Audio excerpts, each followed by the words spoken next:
ka, dili tuyo na to, di ba? Usahay gani pinguntag, asa kong cellphone, bata yung ka, kaya nakalimot ka, may mga pamiskuli daw, oh, kaya nakalimot ka, diin yung mo gibutang, no? Kanong ko lingon sa nila, siya nga, puti na kong limutan, nangita ko sa akong antipara, mura mapasangila na lang niya yung apog asa, kasi gilabdan, ira man dahil daw, gibutang sa iyang mata, imagine no, gigamit na diay niya, nalimtan pa daw niya, nga asa iyang antipara, mao ka na. So, kini nga itong ibasa karon mga igsoon, directly warns against forgetting God's and neglecting His commandments, no? Giwarningan ta, nga dili ta dapat makalimot o ibaliwala nato ang balaod sa Dios sa itong matagpusa nga kinabuhi. Si Amen. Amen, no? Kani nga verse mga igsoon, nag-emphasize kani kung unsa ka importante of remembering God's commandments mga igsoon, ang remember pag huna-huna sa balaod sa Dios. Kaya usahay mahimo kitang kampante ba? Di ba? Kampante o mahimo tang garbuso tungod sa mga blessings and prosperity nga niabot sa atong matagusa nga kinabuhi. Usahay makalimot ta tungod sa mga karabitak abundansyang panalangin o pag-uswag sa atong kinabuhi. Makalimutan nga ang Dios mo'y naghatag ni anak kanato mga igsoon. Diha sa Deuteronomy mga igsoon, sa atong ibasa 8:1-20, dili natin ibasahon kay puting taasa. Moses is reminding the Israelites mga igsoon to be mindful of God's provision, God's guidance, especially as they about to enter the promised land. Gipahinumduman niya ang mga Israelitas mga igsoon, no, nga dili makalimot, no, sa Dios, labi na katong mga provision, katong mga ato ang kanabitang kinahanglan, atong mga pagkaon, atong mga kinahanglan sa atong mga kinabuhi, ang pagkiya sa matag adlaw mga igsoon. Kita we're about to enter the promise of God dito sa langit mga igsoon. So dili na to kalimtan ang mga saad, ang gibuhat sa Dios sa atong matag usa nga kinabuhi. Salmista na betingon siya.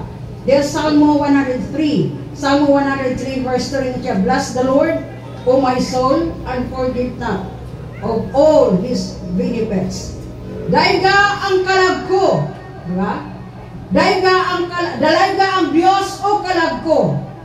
Si Psalmista David, iya gisugo iyang kaugalingon sa pagdaig ngadto sa Dios o dili kalimtan ang tanang mga benepisyo nga iyang nadawa. Amen ta, no? Makaingon ba ta sa atong kaugalingon panahon sa mga abundansya nga naabot sa atong kinabuhi? Makaingon ba ta, bless the Lord, O my soul. Kaya usahay diya tungod sa mga panalangin nga atong nadawat, murag ka na makalimot ang pagdaig ngadto sa Dios, di ba? Amin ba ta na, no? Makalimutan nga ang Dios di ay mo'y naghatag kanato nga kanang mga panalangin nga atong nabatunan.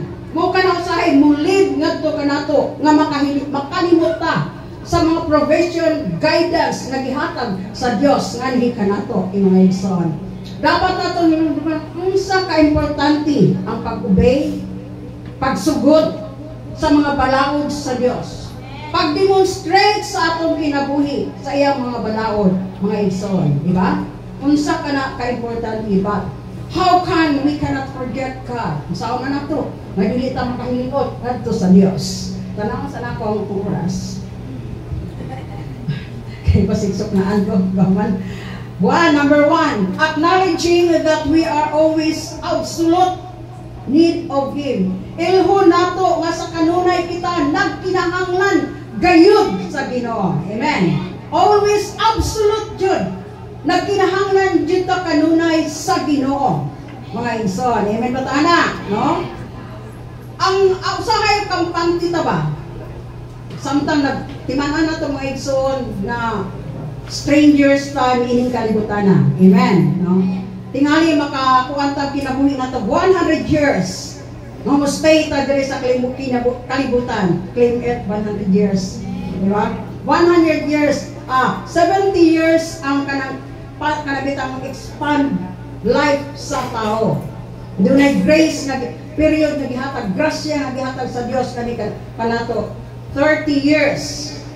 Sa to pa additional kung ang pingan nato ang atong lawas. Diba? Kung ampingan nato, it means moabot tag 100 years kung ampingan nato ang atong lawas. No? The expansion sa atong life is 70 years. Diba? Grace na period. Kung atong ampingan ang atong lawas nga gihatag sa Dios nga ni kanato, moabot ta og 100 years. Amen. Amen. So kining atong lawas nga igsoon dapat natong duman nga gipiyal ni sa Dios nganhi kanato. Kita ang mag-amping ni ini mga igsoon. Palakpakan nato atong buhay nga Dios sa kinabuhi nga iyang gihatag nganhi kanato. God is the source of strength, mga igsoon. The source of guidance and the source of provision. Siya ang tinubdan sa tanan natong mga panginahanglan. We are nothing without the Lord, mga igsoon. Bisag saon pa nato mga igsoon, wala dita. God is the ultimate, mga igsoon, of all good things. Ultimate source of all good things. Siya gayud ang kanabitang tinubdan sa tanang mga maayong mga butang. Amen. Sa Salmo 27 verse 1, the Lord is my light, my salvation. Whom shall I fear? The Lord is the stronghold of my life. Whom shall be afraid? Iyon siya mga igsoon. Ang Diyos may atong kahayag. Amen ba? Siya ang atong kaluwasan. Siya ang atong refuge. Siya ang atong taguanan, mga igsoon. Dapat batang mahadlok? Sa mga panghitabo diri sa kalibutan, mga igsoon, dapat batang mahadlok? Nita, mahadlok dito, Pastor Oy. Tinuod ba? Di na ka na bitaw. Dalugdog kilat, matulog ka magabit. Sapagkat tinuod, makuyawan naman ko hinoon, kana matulog bitaw tawad. Mukalit og dalugdog, mukalit og kanang kilat, makuyawan ta. Pero kung doon na tayo Diyos sa atong kinabuhi, atong itugyan isalig ngadto sa Ginoo, ang atong kinabuhi iya sa Ginoo. Ang Diyos magaprotektar nganhi kanato. Palakpakan nato ang Diyos. Hallelujah! Palakpakan nato ang atong buhi nga Diyos. So siya ang source sa tanan. God is the source of protection, guidance sa atong matagos nga kinabuhi. Kung sa ay protektaran, kung sa ilang terma ng protection, pagtipig, pag-amping nganhi kanato. Say di ta kaayo pag hatag Bisaya pasabot anong protection, ma-protektar. Lain yung term sa protektar. Pag-amping, no, pagtipig kanato, pag-iway kanato from any harm, mga igsoon. Amen. Siya ang source niya na. God is the source of power. Sa atong kusog, sa atong paglao, mga igsoon. Katana. Diya sa John 15:5, ngayon siya. John 15:5. I am the vine, you are the branches. Whosoever abides in me, and I in him, he shall, in him, he is not bear fruit, much fruit. For apart from me, you can do nothing. Kana kita, for apart from me, you can do nothing. Kung wala ta, no, kung wala ang Diyos atong kinabuhi, wala jud tay mahimo. Amin ba ta? Diba? No? So kung wala ang Diyos sa atong kinabuhi, kani mga igsoon nagapadayag, kani nga verse nga totally dependent jud ta nga sa Ginoo. Diba? Mo depende gud ta kaniya. Ang Diyos nagahatag kanato kanabitaw sa atong mga panginahanglan for the welfare sa atong spiritual growth, mga igsoon. Kinahanglan mo tubo ko ta sa atong spiritual nga kinabuhi. Amen ba? Dili lang atong lawas mo dako, mo taas, but labaw sa tanan, mo tubo ang atong espirituhanon nga bahin, mga igsoon. Imagine siya nga, ako ang punuan sa paras o kamo mga sanga. Ang magpabilin ka nako, ako diha kaniya mamungag daghan. Kay kung wala ako, wala kamoy mahimo. No, di ba? Kung wala ako, wala kamoy mahimo. Sa ato pa kung ang sanga mo bulag sa iyang punuan, what will happen to the branches? It will become withered. Diba? Malaos, malaya, mga igsoon. So, kung malaos, ilabay na lang ka na. Mamunga pa ba ang sanga? Sabihan nga mabulag siya sa punuan? No. Dili siya mamunga. Mamatay siya. Dili ta mahimong mabungahon. Dili ta mahimong mas successful, mga igsoon, if we are apart from the Lord, mga igsoon. Dapat, mga igsoon, nga connected ta always to the Lord. Aron kita mahimong mamunga, mga igsoon. Mo-grow kita both spiritual growth, mga igsoon, o kanang fruitfulness samtang nagpuyuta dinhi sa kalibutan. No? Ingon man ko sa kay Lord God, imo mga katawhan ay itugot nga maghilaig sa kalisod. Kay you are the source of everything. Diba? Ingon ana. Dili itugot sa Dios na kita maghilaig sa kalisod. Kay siya man ang tinudan. Kung connected ta sa vine, mga igsoon, mamunga gyud ta, diba? Mulambo kita. So dili ta mo palayo sa punuan. We must be always connected to the vine, mga igsoon. No, ingon ana. Isa. So, yun na mga igsoon, kung gusto ta nga mabati nato kanunay ang Dios, kinahanglan connected ta kanunay sa Dios. Unsa tong primero, no? Acknowledging that we are always absolute need. Kinahanglan gyud nato, hingpit nga kinahanglan nato ang Dios sa ato matag usa nga kinabuhi. Ikaduha, no?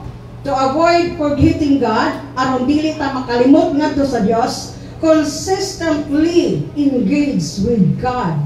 No, consistent yun ta, always yun ta, makiglambigit ngadto sa Ginoo. Sa kanunay makiglambigit ta sa Dios by reading the Bible, diba? That is the word of God. Makikistorya kita kanya, reading the Bible with prayers and go church, my son. Muna'y makik-engage ta ngadto sa Ginoo, my son. Be mindful of blessings. They are from the Lord. Ang tanang mga panalangin iya sa Ginoo. Dili ato lamang nabuhat, kundi iya labaw sa tanan sa Ginoo. Read the Bible regularly. Magbasa ka sa Bible regularly. Make it a habit. No, imo ka nang i-habit nimo. Read and study God's word daily. Matag adlaw. Magbasa ta sa pulong sa Dios. Di man ibitaw kanang mahal nimo sa kinabuhi. Once masabi naglagyo mo, magpadala nimo og text nga so you're excited to read. Di ba? Excited ka nga mo basa kay higog mo man nimo siya. Nagpadala ka nimo og text, di ba? Sa unang panahon wala nang cellphone text sulat. Imong balik-balikon og basa ang sulat nga naman ang kapadala anak imong mahal sa kinabuhi. Magpahiyom-pahiyom pa ka samtang magbasa. Di ba? Tinuod ba na? Sa una sulat man. Sulat niya mas labi may yung gimingaw ko nimo. Gigugma ko nimo. Puting pahiyuman nimo. Puting ipaya sa imong kasing-kasing. Amen! Tinuod na mga igsoon. No? Tananta naka-experience ni anak. Nga magpahiyom-pahiyom ta nga magtanaw sa sulat sa atong hinigugma. The same with the word of God. Nga naa diha digiya kung unsaon nimo paglakaw sumala sa kabubuton sa Dios. Kung unsaon nimo pagkinabuhi diri sa kalibutan, that you are productive Christian, mga igsoon. Amen. Read the Bible. Basahon nimo ang balaang kasulatan. Dili matag adlaw yun, mga igsoon. Then allowing it to shape your mind, your thought and action. I-allow mo samtang magbasa ka sa balaang kasulatan. Meditate the Lord. Allow nga kanang word nga imong gibasa. Mo porma, mo change sa imong hunahuna into the right path, my son. Diba? Magbasa ka sa Bible, sakit o dili, receive it. Diba?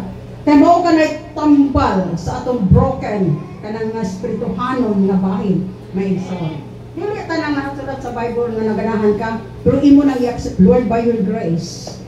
Nga imo kong itabangan, pagdawat na ako ni ini mga igsoon. Sa ato pa, i-allow na to ang pulong sa Dios nga mo shape sa atong panghunahuna in our action, sa atong lihok. Dili lamang sa atong panghunahuna, but in action, mga igsoon. Amen. Diba? In action. Sunod, schedule, o kanabitang, give time for God. Maghatag ta og panahon. Make time for God, no? Set aside a specific time. Maghatag ka specific time for focus prayer, di ba? Set aside, maghatag kag panahon para sa Ginoo. Kanang specific time nimo nga mag-ampo ka sa Dios. Unsa man nimo specific time? Kanang dum ko sa una katong Kristohanon, mag-ampo daw siya at sulod sa CR.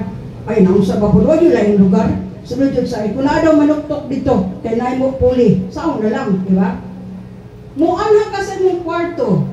Mayroon ka, ayaw ko disturbo ha, kaya mag-pray ko. Di ba? Ingon ana na siya. Mag-pray ka, mag-call ka ng orasa. Pagka alas 9 sa gabi, natulog na sila. Ikaw na magtikaw-tikaw dito. Ikaw na mag-ampo dito. Kung sa'y imong ipabuhagay, diha sa Ginoo. Amen. Remember, mga igsoon, ang atong pamilya, ang atong mga anak, atong tudloan sa mga pag-ampo. Before mo matulog, kinahanglan doon na mo, grupo mo, nga nag-pray ka mo, mga igsoon. Nga wherever you go, mga igsoon, ang imong mga anak, yun makalimot sa pag-ampo before sila matulog. Amen. I-practice din na nato. Kaya muna itong legacy. No? Muna itong ikahatag, ikabilin ngadto sa itong mga anak. We don't have itong kayamanan para ibilin kanila. Pero the best legacy nga itong ihatag ngadto kanila. Tudlungan sila sa pag-ampo diha sa Ginoo. Nga dili sila makalimot ngadto sa Ginoo. Di ba? Kung mga anak lagi man, pero sige rin kong remind, simba mo, kay Bernes ba lang simba dito? Oo, ma'am. Di ba? Sige po kapangutan naman ko, kung nakalimot kay daw mo, ay nalang ay magpayugtog. Di ba? Ingon ana. I-remind yun nato, badagko naman na sila. Nangaminyo naman na sila. Nagsimba mo. Kaya ang atong pagkaginikanan, walay retirement. Walay expiration, mga igsoon. Matigulang naman ta, nangapo naman ta, di doon na mawala. So, ang atong legacy to serve the Lord, mao ka na mga igsoon. So, atong tagaan og time, ang Diyos, mga igsoon. Amen. Maghatag-tag ka ng specific time. Focus on prayer, meditation, reflection on God's goodness.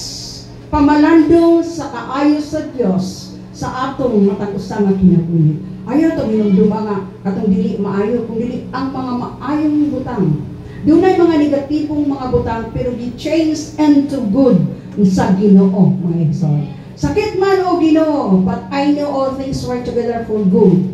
To them that love God, to them who are called according to His purpose, mga igsoon. Ang kanang mga butang nga hitabo, doon ay katuyuan ang Diyos sa atong matag-usa. Mahimot ang mutubo, mahimong mutubo ang atong pagtuo nga nasa Diyos. Mahimong mutubo ang atong pagsalig nga nasa Diyos. That we are nothing without God sa atong matag-usa nga kinabuhi, mga igsoon.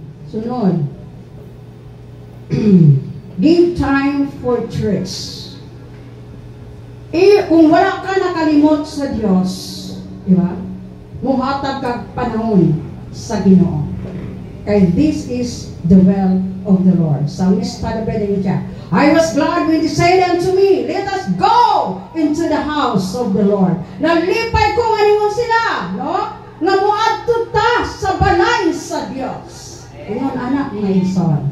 Diba? Malipad ta, we're excited to come in the church. Nga diin kita mag-ausa sa mga pagdaig o pagsimba, mga igsoon. Kaya kung mag-ausa kita sa mga pagdaig o pagsimba, mga igsoon, there is fullness of joy na atong mabati that the world cannot give it us. Amen. Diba? Sabihang mag-usa ta sa mga pagdaig, atong ipataas sa Diyos, nga ang Diyos hari gamhanan sa mga tanan.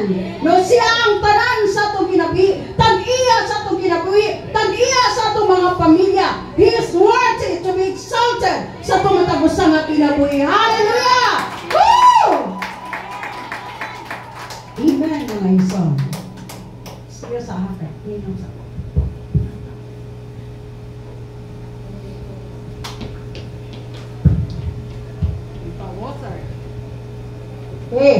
Ingon na mga igsoon.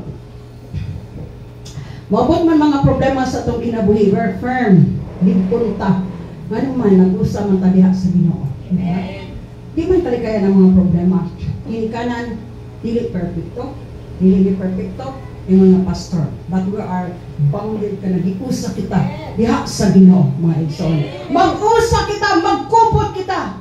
Aron dili ta mga tumbak na may maluya mga igsoon tungod kay gibungkus ta dili ka na mudayon og kahagba ngano man nakakangka na siya nganhi kanato mga igsoon. Amen. No? Dili Aron ba dili mawala kay nakaangkla gibugkos kita diha sa ato ang Dios, mga igsoon. Amen ba? Ayaw mo kahibulong kung mag-text ko ninyo, kumusta mo? Tungod kay gimahal ta mo. Amen. Gimahal ta mo, mga igsoon. Kaya lain mamit ko ani pastor, ikakontak ka na niya. So, kung wala ko kakontak ninyo, si pastor mo kontak sa inyo ha. Usahay, dili siya mo kontak kami nung sa okay raman, urang na makapod. Kaya nga mga kasimba kung okay ra. Di ba? Something wrong kaya mga kasimba. Manaw sa si pastor, dili siya mamumusta kay siya ka. Madugangan, uyang sala. Kay mamutbog man. Di ba? Ingon na, okay naman. Ingon na. So, salamat sa Ginoo, daday ko ng Dios sa atong matag usa nga kinabuhi. Go to church. Kamo na gusto sa Dios na magpusta o mga pagday ang iyang mga katawhan. Amen ba? Mag-ausa kita sa pagday mga igsoon. Hallelujah. Hapit na gyud mahuman. Katulo mo kani. Acknowledge, no? Acknowledge God's blessing. Ilhon nato ang panalangin sa Dios. Ako ba naman ay kung dili pa kukugihan, dili ko makakwartahan, oy, di ba? I-acknowledge ba niya nga blessing na gikan sa Dios? Kung dili pa ko bright, dili na maangko nako. Oh, kisam day hatag nimo kaalam, di ba ang Dios, di ba? I-acknowledge nimo nga kanang panalangin is from the Lord. Dahil you will say thank you God sa blessings. Thank you Lord sa strength mong nakakuha ko ani nga amount. Mao ni panalanginan ko nimo kat kay tungod kay gitagaan ko nimo og pinasahi nga kusog mga igsoon. We prayed unto the Lord, Lord God, nasayod ko nga mga kaigsunan, di kapoy sila o Panginoon. Kay kapoy yung medyo ng atong lawas. I pray for them, Lord, sa pinasahi nga kusog, pinasahi nga strength nga ilang mabatunan, taliwala sa kakapoy, Lord. Aduna sila pinasahing kusog to perform will their job. Mga igsoon. Nga nana mga igsoon, pasalamatan nato kanunay. Nga ang panalangin gikan sa Dios, dili atong kaugalingong kaalam, dili atong kaugalingon. So, never to forget the Lord, mga igsoon. Kalimtan naman nimo ang tanan, unsang mga butang importante sa kalibutan, pero ayaw kalimti ang Dios, mga igsoon. Amen. Dili nato kalimtan ang Dios nga siya ang tag-iya sa atong kinabuhi. Amen ba? Tag-iya ang Dios sa atong kinabuhi. Usa nang kapitik? Wala na mga igsoon, di ba? Usa nang kapitik sa atong kinabuhi kung atong ligoy-ligoyan ang Ginoo. Isod ka ayos tanan. So sa tanang gutlo, pasalamati ug dayga ang Dios diha sa imong kinabuhi, mga igsoon. So acknowledge ilhan nato nga maayo ang Dios siya ang naghatag kanato ani. Be aware, kinahangta aware ta during the prosperity. Aware ta panahon sa prosperidad. Usay Bisaya sa prosperity. Kalambuan, kalampusan, no? Kadagaya sa imong kinabuhi. Magbantay ta. Kay mao kana usahay gamiton sa yawa aron matipas ang atong dalan going to the Lord. Bantayan nato na mga igsoon kanang prosperidad nga moabot sa atong kinabuhi. Remember that even when things are going well, God is the source of blessings, mga igsoon. Siya jud ang tinubdan sa tanan. Ayaw ang kuna, mga igsoon. Then, seek God in all things. Pangita ang Dios, no? Sa tanan-tanan, ang sa man itong pagkabuhaton, atong diyong pangitawon ang Dios. Strive to center your life in God, mga igsoon. Kaning kamuti, buhata, nga ang imong kinabuhi na si Kristo, sentro gayon sa imong kinabuhi. Sa tanan nato nga pagabuhaton, mga igsoon, acknowledge, Lord, invite the Lord, Lord, mupuyo ka diri sa akong kasing-kasing, sentro yun, Lord. Kaysa akong kagalingon, o Ginoo, lubos ko makahimo. But I na-acknowledge, oh God, nga mabuhat na ko nito kay naaka nagatabang nganhi ka na ko. Amen. Diba? Ngayon, anak. Atong paningkamutan, making Him priority in your discussion, in your decision, in your action. Diba? Ngayon, pabita nila, action speak more than words. No? action. Ato yung ikuan ato siya. Ato yun siya himuon nga prioridad sa atong matang usa nga kinabuhi. Wala kong masayon sa inyong kinabuhi, sa inyong gidala nga mga problema. But all things are naked in the sight of God. Nakita niya, hubog, nakita niya ang atong kinabuhi sa kinasulok-sulukan, ang atong mga pagkagulo, ang atong mga pag-antos sa atong kinabuhi, nasayra na sa Ginoo. Give it to the Lord. Ayaw kalimti ang Diyos. Whatever circumstances nga moabot sa atong kinabuhi, di nato kalimutan nga ang Diyos ana kanunay andam nga motabang sa kananhi kanato. Especially blessings were overflow sa atong kinabuhi. The more dili nato kalimutan ang Dios kay siya ang lahatang anak nga panalangin sa atong matag usa nga kinabuhi mga igsoon. You cultivate deeper. I-cultivate nimo, hambukan nimo deeper gayon connection with God. Ayaw i-avoid ka ng the trap kanang mga laang nga makalimot ka sa Dios sa inadlaw-adlaw nimo nga pagkinabuhi. Avoid imo ka ng likayan nga dunay mga babag hindrances mga igsoon nga ang imong pag-inadlaw-adlaw nga pagkinabuhi imong malimtan ang Dios nga siya di ay ang naghatag ni anak kanimo kanato mga igsoon. I-cultivate nato mga igsoon, cultivate deeper, ipalawon pa gid nato ang atong connection ngadto sa Dios. Connected ba ta sa Ginoo? Amen. If we are connected to the Lord, dili nato kalimutan ang Dios sa atong matag usa nga kinabuhi. Sa inadlaw-adlaw nato nga kinabuhi. Maybe we will say, Lord, I am busy. Ngayong tingali ta, busy ko God. But ang Bible, nagayon siya, ang pulong sa Dios. Trust in the Lord with all thine heart. No? And He will give the desire of your heart. No? Diba? Isalig nato siya sa tibok natong kasing-kasing.